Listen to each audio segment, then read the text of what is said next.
Alhamdulillahirabbil alamin. Allahumma rabbi zidna ilman fahman walhibna minas shalihin.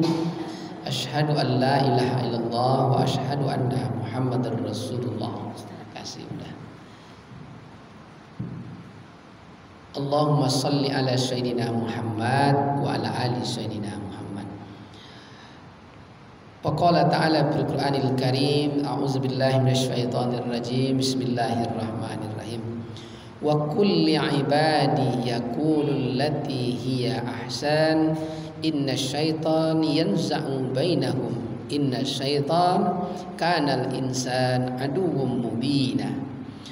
Qala Rasulullah sallallahu alaihi wasallam, la yastakimul iman abdi hatta yastakimu qalbu wa la yastakimu qalbu hatta yastakimal lisan wa la yadkhulul jannata rajulun la ya'man jarahu bawa'iqah. Shadaqallah wa sadaqa qala Rasulullah sallallahu alaihi wasallam. Ibunda sekalian jemaah zuhur yang dimuliakan, syukur alhamdulillah sambil menunggu waktu asar kita memanfaatkan ayat-ayat Allah, hadis-hadis Rasulullah. Mudah-mudahan apa yang kita telaah ini selalu menuntun kita semakin dekat kepada Allah Subhanahu wa taala. Amin. Amin Allahumma amin. Salawat dan salam mari sama-sama kita aturkan buat abarruh Sayyiduna Nabiullah sallallahu alaihi wasallam. Allahumma salli ala sayyidina Muhammad wa ala ali sayyidina Muhammad. Lei tainge dek kita kaji sampai di mana? Siat yang batin. Tidak salah. Semalam tuh kikir ya. Kikir. Berarti masuk setelah itu bab berikutnya ya, pisarhil kalam. Sarhil kalam. Apa sarhil kalam tuh? Gemar membanyakkan berkata-kata. Apa bahasa kita tuh? Banyak cito, banyak cerita, ya. Nah, ternyata dalam bab kajian maksiat batin itu dimasukkan maksiat.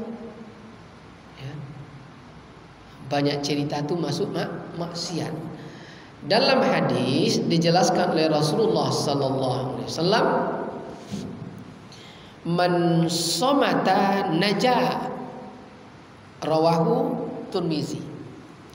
Siapa yang diam itu pasti selamat. Betul tak? Siapa yang diam pasti selamat.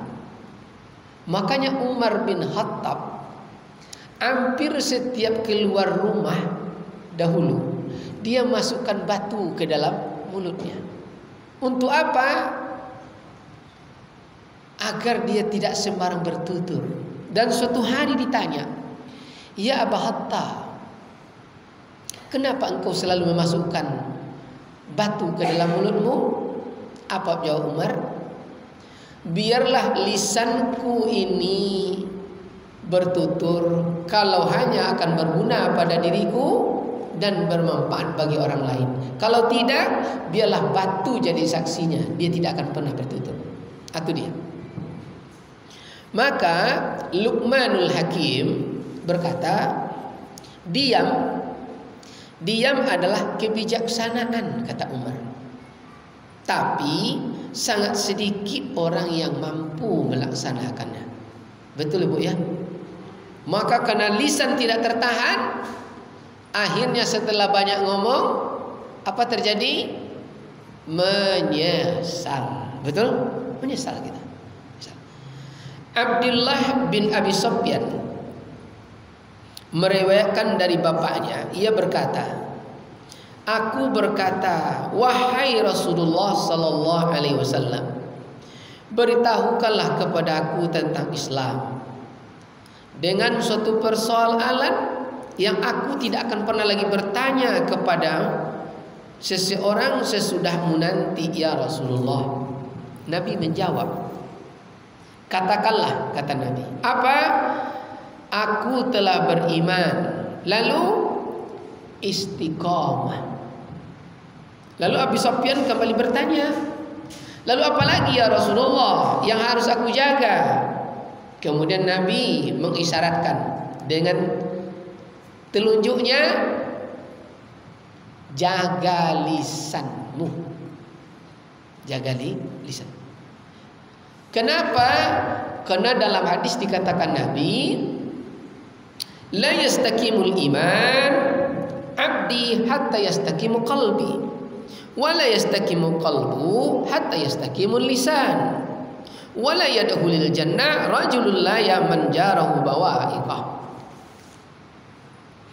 Belum dikatakan, belum dinamakan lurus iman seseorang tersebut sehingga lurus pula hatinya, dan belum juga dinamakan lurus hati seseorang sehingga lurus lisannya, dan tidaklah dapat masuk surga seseorang yang tetangganya itu belum dapat merasa aman dari kejahatan lisannya. Apa artinya hadis ini, Bunda? Hadis ini artinya lisan ini, kata-kata kita menunjukkan iman kita. Itu artinya. Sebab apa yang diucapkan ini itu adalah suara hati. Betul tak? Maka tidak disebut lurus iman seseorang kalau tidak lurus kata-kata.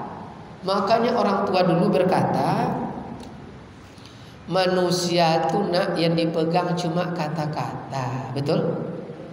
Kalau kerbau yang dipegang talinya. Kok tidak dapat dipegang kata-kata? Tanda tidak sempurna iman pada Allah Subhanahu wa ta'ala.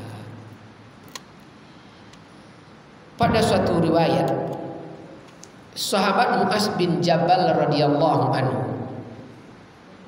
pernah bertanya kepada Rasulullah sallallahu alaihi wasallam, apakah kita ini juga akan diambil dari setiap tindakan dari apa yang kita ucapkan itu ya Rasulullah? Jadi artinya, apakah setiap yang kita ucap ini akan dipertanggungjawabkan? Kan itu katanya.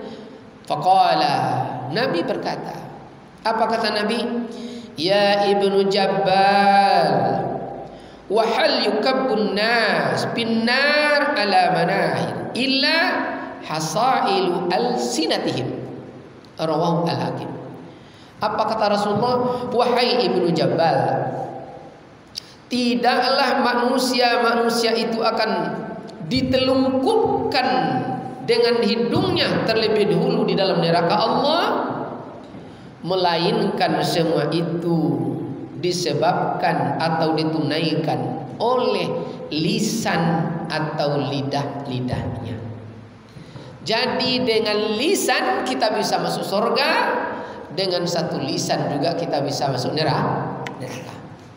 Maka Nabi jelaskan, man somatan najah, siapa diam selamat. Betul tak, Bu? Ini Bu, gara-gara lisan mati beribu orang hebatnya. Apa kalimatnya? Selesaikan, mati itu. Betul tak, Bu? Dan satu kata-kata bisa orang bahagia. Maka kalau dapet anak keponakan tu, Bu, jeninyo duduk berpacaran dekat jembatan Leton tu. Betul tak? Kalau sempat kata-kata, aku terima cintamu, yes, enak dia, Bu. Betul. Tapi kalau sempat putus cintaku, masuk dia, Bu. Bahasa Jepang tojun tambam menyo. Lisan, hati-hati, lisan. Maka Rasulullah sallallahu alaihi wasallam dalam satu matan yang lain, kalau ingin doa dikabulkan, itu lisan modalnya. Coba kita simak dalam hadis yang panjang. Qala Rasulullah sallallahu alaihi wasallam, man kaffa lisana satarallahu auratahu wa man malaka ghadabahu waqahullahu al'azabahu Wa man i'tazara ila Allah qabla al-uzurah. Apa kata Nabi? Siapa saja yang mampu menahan lisannya dari ketika dia berhak marah, tapi dia bisa menahan amarahnya, maka Allah pasti tutup seluruh celah-celahnya. Marah. Tapi yang siapa yang mampu menahan lisannya dari kata-kata yang tidak baik pada saat dia berhak untuk berkata, maka Allah tutup aib-aibnya. Wa man malaka ghadabu wa qahallahul azab, dan siapa yang mampu menahan amarahnya pada saat dia berhak untuk marah, maka Allah pasti melindunginya dari siksaannya. Dan siapa yang datang kepada Allah, wa man i'tazara ila Allah qabla al-uzurah, siapa yang datang kepada Allah berkata dengan uzur-uzurnya, dengan aib-aibnya kepada Allah, maka sesungguhnya Allah pasti akan menerima atau mengabulkan seluruh doa, cita-cita, kehendak dan hajatnya. Jadi modal semua itu lisan. Jadi kalau mampu kita menahan lisan kita pada saat kita berhak ya untuk berkata tapi tidak baik, Allah tutup aib-aib kita. Kini hampir siaran TV itu pagi, Bu, itu udah ngerumpi. Betul enggak? Inset namanya. Kabar-kabari. Jangan diikuti pula leh. Gosip nama tu. Kau lah kepo pula kita. Bekoklah jadi apa nama, Bu? Ia bawa penasaran tu.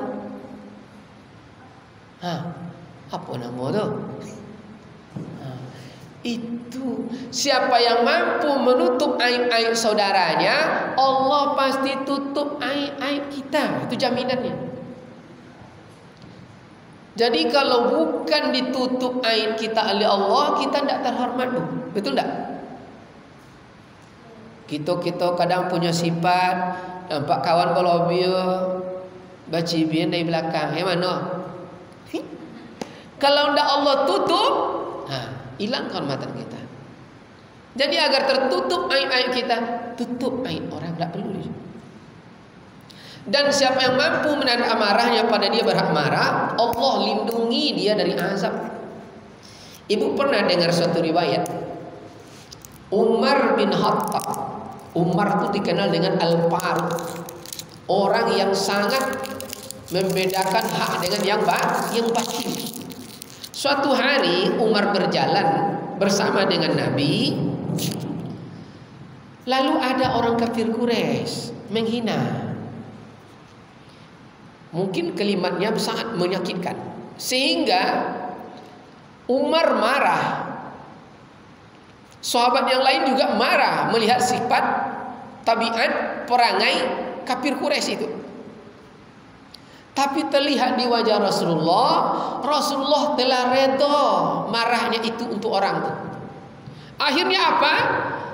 Dikejar oleh Umar dengan pedangnya. Dikejar dengan pedang sampai kafir Quraisy tak bisa lari, terdesak di pohon korma, dikeluarkan oleh Umar pedangnya. Ya, dikeluarkan pedang, mau dipancung, dikeluarkan oleh kafir Quraisy tubuh air liur yang ada birunya tubuh, yang kental. Terbayang itu ya? Asin-asin rasa tu, hecing. Buahnya habis wajah Umar tu. Tu lain baunya tu, Bu. Lebih harum dari salak lauk tu. Begitu diludahi wajah Umar, datang bisikan. Hadis ini ingat oleh Umar. Siapa yang mampu menahan amarahnya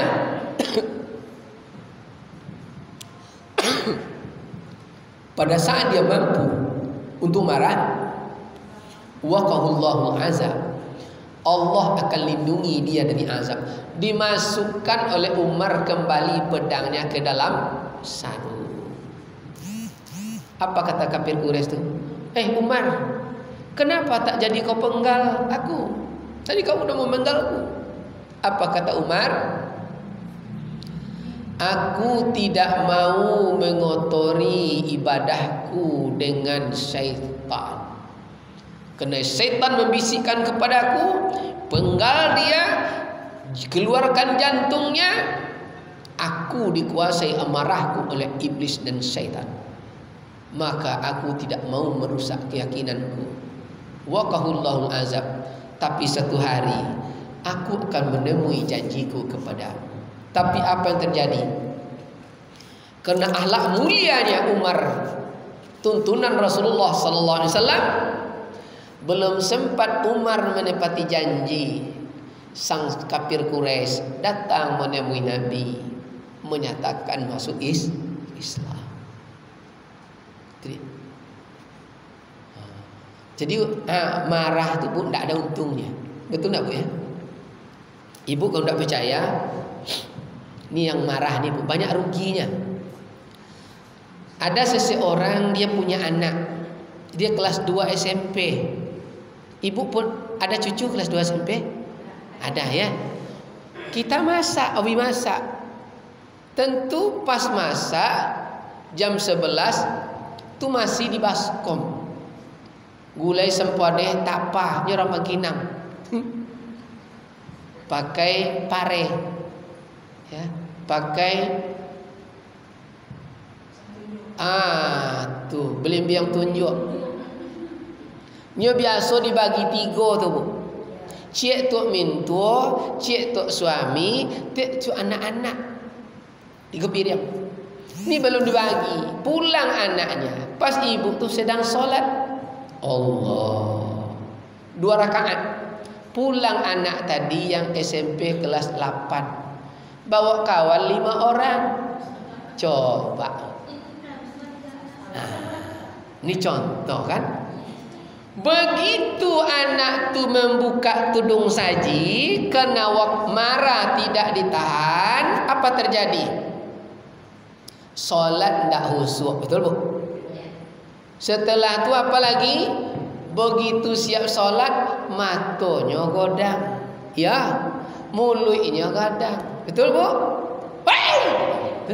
Mato godang, mulut godang, sambal labi. Anak pun bermusuhan dengan kita. Betul? Karena anak ada rasa malu. Betul Bu?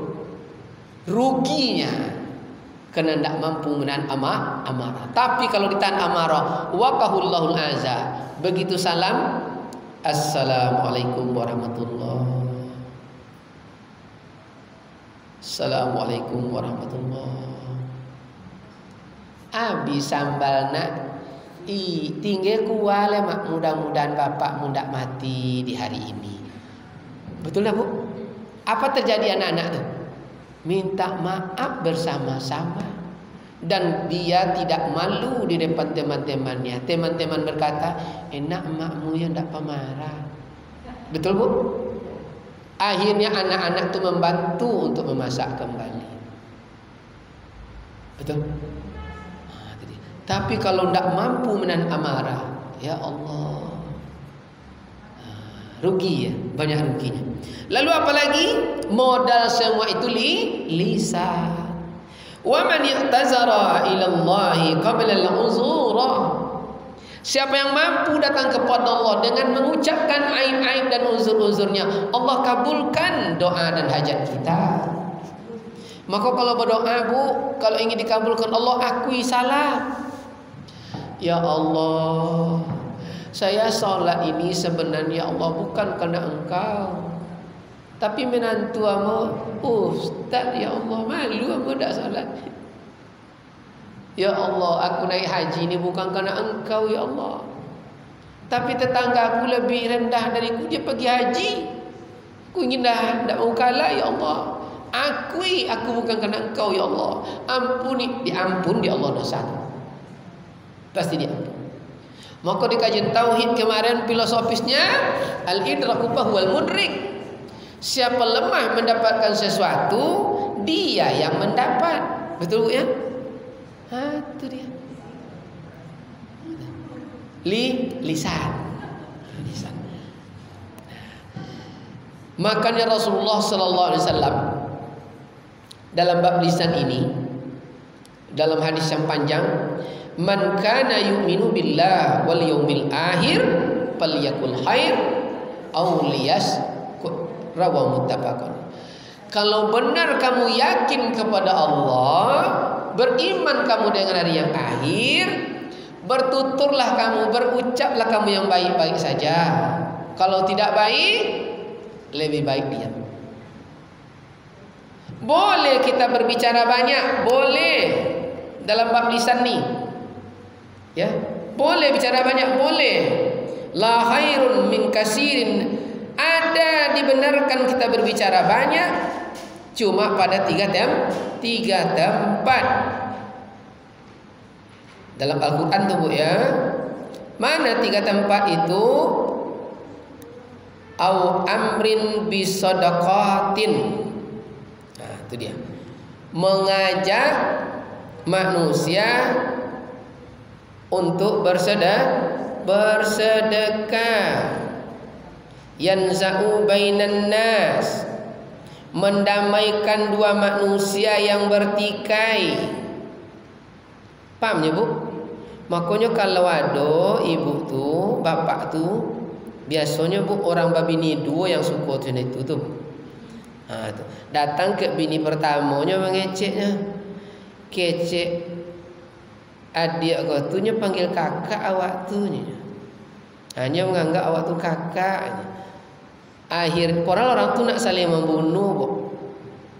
Boleh dia berbohong di situ, boleh. Karena tujuannya mendamaikan dua orang yang sedang bertikai. Boleh berlebih bicara, lebih dari itu tidak boleh. Ya, tidak boleh. Lalu apa lagi tadi? Mengajak manusia kepada kebaikan. Ya. Amrin bisadaqatin. Lalu apa lagi? Au ma'rufin, atau tadi mengajak sedekah, maka boleh berlebih. Si A 10.000 BB, si C 200.000 BB. Akan berlebih tu Bu. Ria enggak? Atau ma'rufin, mengajak kebaikan. Nampak kawan berduduk-duduk bergitar-gitar, kecek kayaknya. Ayo kita, besok malam tu ada tabligh akbar di Masjid Agung Raya An-Nur. Ada Ustaz Somad, ada Das'at Latif, gitu ya. Ada habaib-habaib banyak datang. Itu mengajak daripada kalian bergitar-gitar, mengajak kepada yang ma'ruf, menunjukkan yang benar, termasuk menunjukkan gigi kawan balado. Itu ibadah. Kan ya Bu ya? Kondak balopenya kawan mengongang mampui lagi gigi balado. Ya Allah. Kikirnya manusia, ya Allah. Ya Bu ya, kikir. Nah, kikir. Ya. Itu kalau benar kamu termasuk orang yang beriman kepada Allah dan hari yang akhir, berkatalah yang baik-baik. Kalau tidak, diam. Coba kita tengok. Dalam sebuah hadis dikatakan oleh Rasulullah sallallahu alaihi wasallam, "Uhzun lisanaka illa min khair, fa innaka bizalika ta'libu syaitan." Rawahu Tabrani. Simpanlah lisanmu kecuali untuk berkata yang baik-baik, sebab dengan demikian itu engkau pasti bisa mengalahkan syaitan. Jadi senjata mengalahkan syaitan, tahan lisan. Ibu, kalau kita berjalan itu di simpang 4 tuh banyak itu bentuknya. Apa maksudnya? Banyak bentuknya. Badannya secara zahir kita tengok sehat, betul? Tapi dibuat seperti bermasalah. Bagaimana cara supaya mampu lawan setan? Tahan lisan. Ya, kadang Bu, Ridwan pernah mengalami, begitu bapak tu mengeluarkan dompet, sedang milih-milih duit,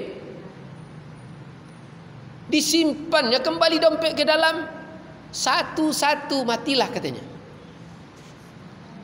Jadi Kami tersenyum. Kenapa Pak tu udah mengaji repeliti. Istrinya tak tahu. Mangalah bang gilo abang mah. Cakap dia keluar dompet. Lalu disimpan matilah satu-satu. Dia melawan syaitan. Waktu dia mengeluarkan dompet yang dicari cuma duit 1.000, 2.000, tapi hatinya dikuasai syaitan.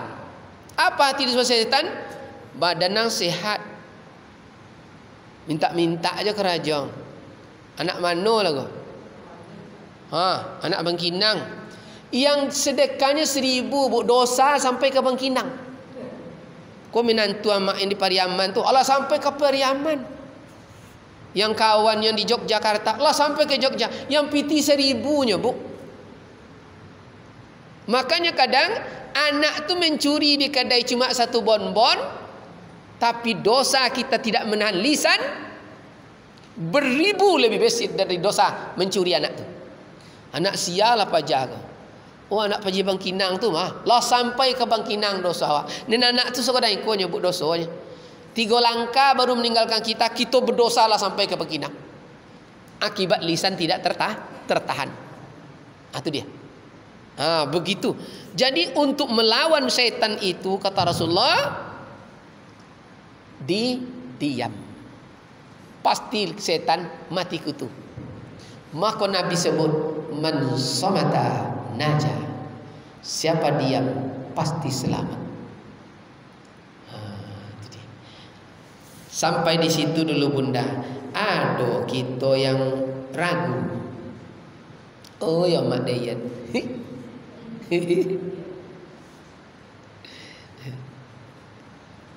Lanjut.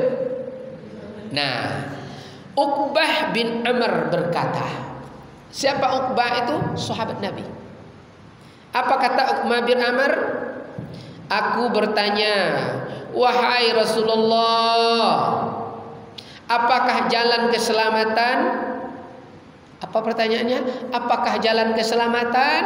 Nabi menjawab, faqala, tahan lizdahmu, perluaslah rumahmu, dan tangisilah kesalahanmu. Rawahu Tirmizi. Jadi kunci keselamatan itu kata Rasulullah pertama, tahan lisan.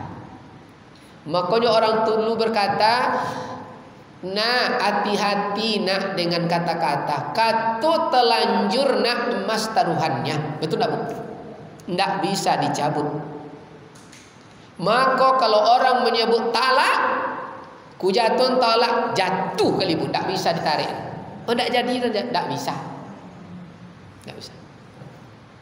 Tidak bisa. Kata terlanjur emas taruhannya. Ini adalah makna filosofis yang paling tajam orang tua kita dulu. Berarti mereka sudah paham bab lisan. Lalu apalagi perluas rumahmu. Itu jalan keselamatan. Contoh apa perluas rumahmu? Contoh apa kira kamu? Bawa uang makan ke rumah minimal sekali setahun. Bawa orang minum kopi ke rumah. Itu perluas rumah. Lalu apalagi sering baca Al-Quran di rumah itu. Itu luas rumahnya. Kok digembok je tahu ya? Akhir orang sakit hati. Tak selamat, betul bu? Tak selamat. Kini lebih tinggi lo tembok tu pada rumah tu lagi, ya Allah. Tanda jauh dari Allah Subhanahu wa taala. Takut kita bu ya. Lalu apalagi tangisilah kesalahanmu. Makanya kita mengaji. Jadi mengaji itu bu, ada kadang-kadang bu iblis itu menguasai kita. Iblis itu 2. Ada dalam bentuk manusia, berperangai iblis, ada iblis sesungguhnya. Betul tak bu? Mana iblis berbentuk manusia? Kaji itu kaitunya. Kita mengaji ini bu sama dengan pisau. Ibu tahu pisau? Kita asah. Sehari mengasahnya bu. Lalu lepas berhujan seminggu, karat lagi. Betul tak bu? Karat lagi, asah lagi, tajam lagi. Ninda biasa-asa, tentu tambah lapuknya, ndak tambah kariknya. Dulu kita pasir, Bu. Ini rezim kita, ini rezim pasir baca Al-Quran, betul tak? Tapi kalau sempat 15 tahun ndak tengok-tengok Al-Quran, kaku membacanya lagi lisan tu, Bu. Lah kaku dia, Bu. Tahu kita hukumnya, berkarat namanya. Itu makanya sirami qalbi. Nih kalau air ini ibaratnya kita masukkan tinta. Tinta tuh berkembang, betul Bu? Akhirnya berubah biru. Siram dengan air. Siram terus. Akhirnya melimpah. Siram melimpah. Akhirnya putih kembali dia. Betul? Itulah artinya siraman rohani. Siram terus. Dulu udah bening, Bu. Lalu apa membuatkan biru? Mata salah lihat, tangan salah pegang, lisan salah tutur, berubah air jadi keruh. Disiram, kembali bening lagi insyaallah. Allah tu maha suci. Tidak bisa bertemu dengan Allah kecuali suci. Betul Bu ya? Besi berani hanya nempel ke besi, tidak bisa nempel ke dinding, tidak sejenis. Allah itu maha suci. Maka dalam hadis disampaikan oleh Rasulullah sallallahu alaihi wasallam, man yatakaffal li bima baina lihayati wa rijlaihi ataqallahu bil jannah.